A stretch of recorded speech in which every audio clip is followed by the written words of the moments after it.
চলে এসেছি চন্দনেশ্বর মন্দির উড়িষ্যায়।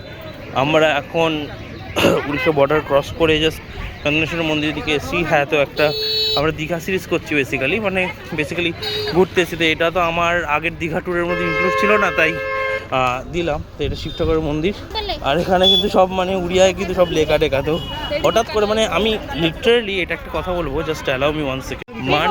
ব্যাপারটা হচ্ছে যে এখানে হচ্ছে যে একটা বর্ডার পেরোলাম, একটা বর্ডার পেরোতে না পেরোতে দারুণ, জাস্ট ভাষা চেঞ্জ হয়ে গেল ভাই, সিরিয়াসলি ক্রেজি।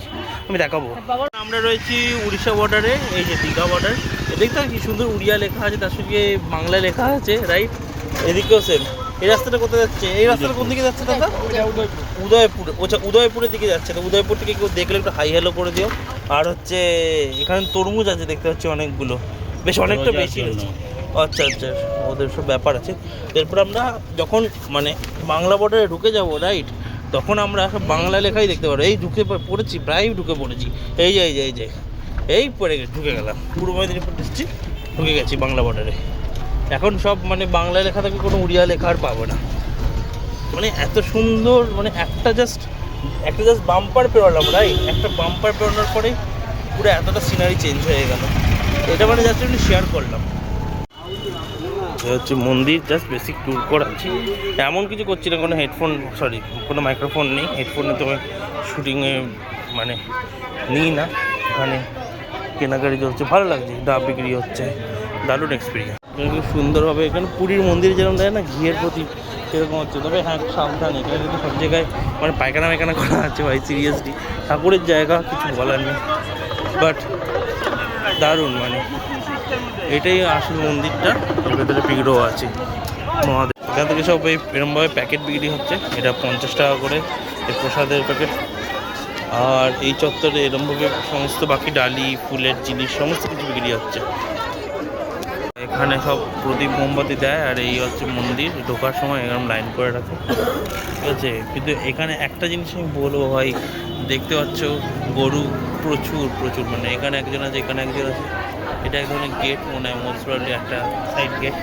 যাই হোক, মন্দিরের গর্ভগৃহে ঢুকে তোমাদের দেখাবো। এখানে এই রাধা মাধবের মন্দিরও রয়েছে, বেশ সুন্দর বিগ্রহটা। চন্দনেশ্বর বাবার গর্ভগৃহেতে এখানে এইরকম লেভেলের ভিড়।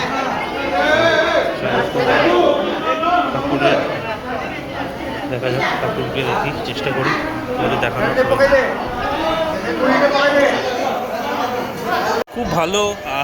খুব ভালো দর্শন করলাম, পুজো দিয়েছি, ঠিক আছে। কি গরু আছে, আবার গরু আছে বলছে।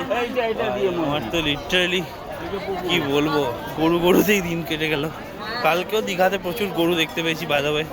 জানি না ব্যাপারটা কেন এত বেশি পপুলেটেড হয়ে গেছে এখন। দেখতে পাচ্ছ এখানেও একটা মহিষ না ষাঁড় বলে, রাইট? হ্যাঁ, সেরকম কেস। এখানে একটা খুব সুন্দর একটা পুকুর রয়েছে চন্দনেশ্বর, ওখানে পুকুর রয়েছে। এখানে আমি একবার দেখিয়ে দিচ্ছি ব্যাক ক্যামেরা। এই হচ্ছে পুকুরটা, এখানে ঠাকুরের সমস্ত পুজো আর্চাদি এইসব জিনিসপত্র। শেষ দুর্গা মন্দির, বেশ ভালো লাগলো। কেমন লাগলো ছোট একটা মিনি ব্লগ? ক্যামেরা কিছু নেই, অবশ্যই কমেন্ট করে জানিও। আমি পুজো দিয়েছি, আমার মাও দিয়েছে, ঠিক আছে? তো আমি জানি না আমাদের আওয়াজটা কতটা ক্লিয়ার আসছে, এডিটে কতটা ঠিক করবো না করবো। তো এনিওয়েজ, এটা খুব তাড়াতাড়ি পোস্ট করছি। অবশ্যই জানিও যে কেমন লাগলো রিলটা।